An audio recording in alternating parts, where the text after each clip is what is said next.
প্রিয় দর্শক, আসসালামু আলাইকুম। আশা করি আপনারা সকলে ভালো আছেন, আমিও ভালো আছি। প্রিয় দর্শক, লক্ষ্মীপুরে মা ও ৩ মেয়েকে কুপিয়ে হত্যা, গণপিটুনিতে ঘাতক নিহত। যদিও মিডিয়াগুলি সেই ঘাতকটা আসলে কারা কিংবা কে তার পরিচয় সহকারে শিরোনামে প্রকাশ করে নাই যে সেই ঘাতকের নাম কি কিংবা তার ধর্ম পরিচয় কি।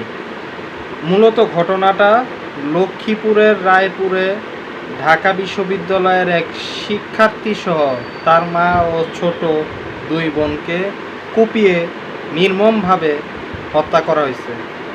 25শে জুন সকাল 11:15 থেকে 11:15টার মধ্যে রায়পুর গোডাউন রোড এলাকার একটি বাসায় এই ধরনের একটি মর্মান্তিক ঘটনা ঘটে।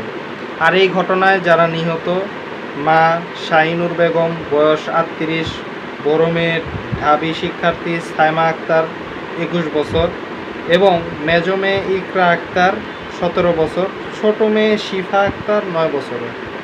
আর সবচেয়ে বড় ব্যাপার কি জানেন? ধর্ষণকারী এবং এই হত্যাকারী যিনি অন্তর মজুমদার, হিন্দু, যে কিনা গণপিটুনিতে নিহত হয়েছে, তার বয়স হয়েছে 35।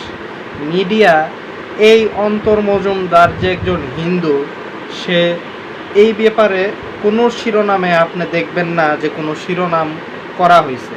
একটা শিরোনামেও নাই যে লক্ষ্মীপুরে মা ও মেয়েকে কুপিয়ে হত্যা করলো হিন্দু যুবক অথবা অন্তর মজুমদার নামে একজন হিন্দু যুবক।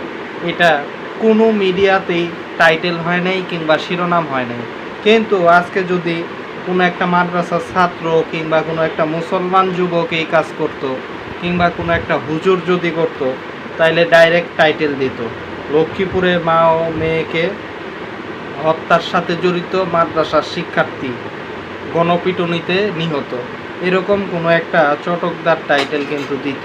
কিন্তু ধর্ষণকারী এবং হত্যাকারী হিন্দু অন্তর মজুমদার বিধায়, হিন্দু ব্যক্তি বিধায় তাদের কিন্তু উল্লেখ করা হয় নাই। তো মিডিয়ার দ্বিচারিতা দেখলেন। পাশাপাশি একজন বেঁচে আছে, তাদের মধ্যে বেঁচে থাকা ছেলেটার নাম হয়েছে সিফাত, অর্থাৎ ওই পরিবারের একজন ছেলে সিফাত, ও বেঁচে আছে। এবং ওর যে ব্যাপারটা, যে ওর বাবা 7 বছর আগে মারা গেছিল, 7 বছর পর সে আবার তার বাবা হারানোর পর তার মা এবং 3 বোনকে হারিয়ে এই মুহূর্তে পুরাই একা। অর্থাৎ একটা ফ্যামিলিতে একটি ছেলে, তার 3টি বোন এবং তার মা বাবা। তার বাবাকে সে আগেই হারাইছে, আর এখন তার মা এবং 3 বোনকে একই সাথে এরকম একটি নির্মম ঘটনায় সে হারিয়ে এখন একা। প্রিয় দর্শক, এই সিফাতের ব্যাপারেও আরেকটি বিষয়, যে মিডিয়া এখন পর্যন্ত এই সিফাতের কোনো সাক্ষাৎকার নেয়নি। এটা আরও মিডিয়ার যে একটা হিন্দুত্ববাদ তোষণ কিংবা হিন্দু তোষণের যে মিডিয়া পলিসি, সেটা আপনারা দেখতেই পাচ্ছেন। এখানে যদি সিফাতের জায়গায় হইয়া যদি কোনো রামচন্দ্র কিংবা যদুমধু হইতো, তাহলে এতক্ষণে মিডিয়া তার সাক্ষাৎকার নিয়ে বলতো বাংলাদেশের মুসলমানরা খারাপ এবং দেশে হিন্দু নির্যাতন হচ্ছে, দেখেন আপনারা হ্যানতেন। কিন্তু সিফাত বিদায় তার সাক্ষাৎকার নেয়নি। যদিও ছেলেটা এখন একা, পারিবারিকভাবে তার বাবা মা মারা গেছে এবং তার বোন ছিল ঢাবি শিক্ষার্থী।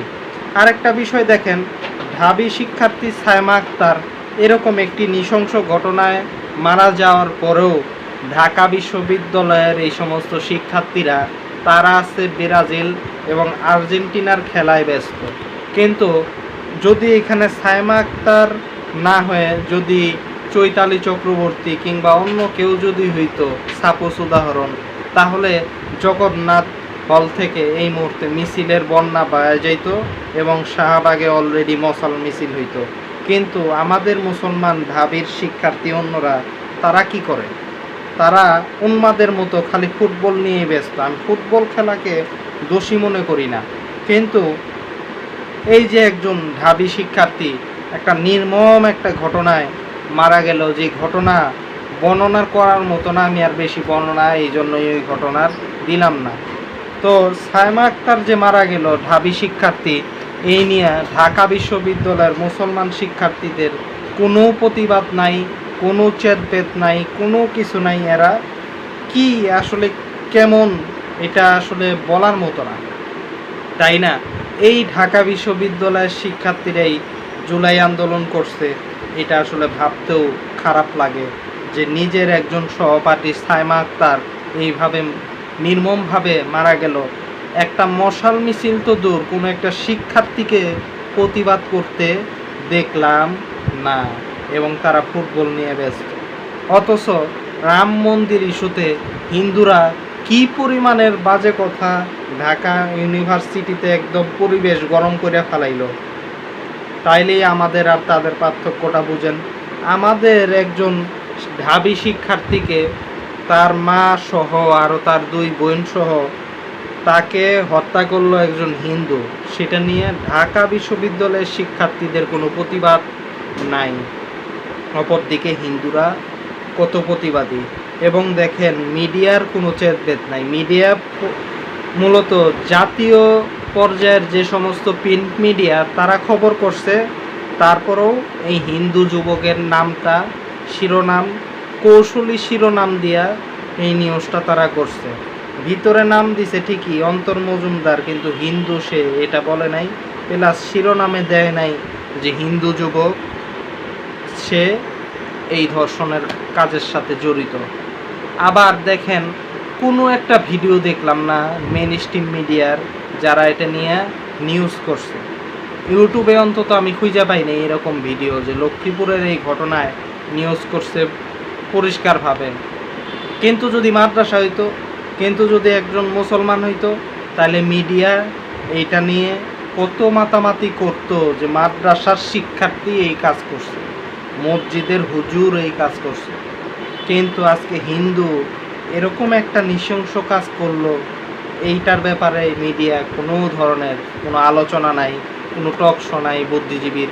ফজলুর রহমান এখন আর সংসদে বলবেন না যে হিন্দু কেন এই মুসলিম পরিবারটাকে নিঃস্ব করে দিল। সিফাত একজন মুসলমান ছেলে বিধায় এই ছেলেটার পাশে কোনো ফজলুর রহমান কোনো এমপি মন্ত্রী এসে দাঁড়াবে না, কারণ মুসলিম বিধায় দাঁড়াবে না। সিফাতের জায়গায় যদি কোনো একটা হিন্দু হইতো, তাইলে সাথে সাথেই এমপিরা মন্ত্রীরা সেইখানে গিয়া ধর্ণা দিত। আমাদের রাজনীতি, আমাদের মিডিয়া, আমাদের বিশ্ববিদ্যালয় কোন পর্যায়ে আছে মুসলমানরা? লক্ষ্মীপুরের এই যে একটা মর্মান্তিক বিষয়, এটা থেকে আপনারা ভেবে দেখেছেন যে আমরা আসলে কোন পর্যায়ে আছি? আমাদের মুসলমানদের কোনো নিরাপত্তা তো নাই। আমাদের নিরাপত্তা নিয়ে কথা বলার মতো, পাশে থাকার মতো কোনো মিডিয়া, কোনো রাজনীতিবিদ, কোনো শিক্ষার্থী অ্যাক্টিভিস্ট নাই আমাদের। তাই আমি এখনও বলি আমাদের নিজেদের লড়াই করতে হবে, নিজেদের জীবন বাঁচানোর জন্য। আমি বলি লড়াইটা তার মানে আমার এই লড়াইয়ের সাথে কেউ নাই। এটা লক্ষ্মীপুর ইস্যুতে বোঝা গেল। বারবার বলি আমরা একা, আমরা একা পথ চলবো, আমরা একা লড়াই করবো। তাহলে আমাদের সাইমা আক্তার, শাহিনুর বেগম, ইকরা আক্তার, শেফা আক্তাররা মারা যাবে আর আমরা চুপচাপ বৈশা থাকবো, তা হইতে পারে না। লক্ষ্মীপুরবাসীকে ধন্যবাদ। ওই ঘাতক গণপিটুনিতে নিহত হয়েছে, এইভাবেই উত্তর দিতে হইব। এটা একটা পজিটিভ। আমাদেরকে প্রত্যেকটা ঘাতক, এই অন্তর মজুমদার যেভাবে গণপিটুনিতে নিহত হয়েছে, আইন, দেশের সরকার, দেশের রাজনীতি, দেশের মিডিয়া যদি মুসলমানদের নিরাপত্তায় যদি পজিটিভ কোনো ভূমিকা না রাখে, তাইলে অন্তর মজুমদারদের আজকে যা হয়েছে, ঠিক এই পথটাই আমাদের পথ। এই পথটাই আমাদের পথ যে আইন যদি কোনো কাজ না করে, আইন হাতে তুলে নেওয়া, রাজনীতি যদি আমাদের পক্ষে কাজ না করে, রাজনীতি আমাদের নিয়ন্ত্রণে নেওয়া, মিডিয়া আমাদের হাতে কাজ না করলে মিডিয়ার আমাদের হাতে তুলে নিতে হবে। যা কিছু আমাদের বাইরে সেগুলি আমাদের ছিনিয়ে আমাদের দাবি, আমাদের অধিকার আদায় করা আমাদের দায়িত্ব। তাই লক্ষ্মীপুরবাসীকে ধন্যবাদ জানাই, এই মজুমদারকে উচিত শিক্ষা দেওয়া, এবং আমি আগাম সালাম জানাই লক্ষ্মীপুরবাসী, আপনাদেরকে সালাম। প্রিয় দর্শক, আমি এই সালাম জানিয়ে লক্ষ্মীপুরবাসীকে শুভেচ্ছা জানিয়ে আমার এই বক্তব্য শেষ করছি এবং আপনাদেরকে প্রত্যেকটা জায়গায় জাগ্রত হওয়ার আহ্বান জানিয়ে আমি আমার এই বক্তব্য শেষ করছি। আসসালামু আলাইকুম ওয়া রাহমাতুল্লাহি ওয়া বারাকাতুহু।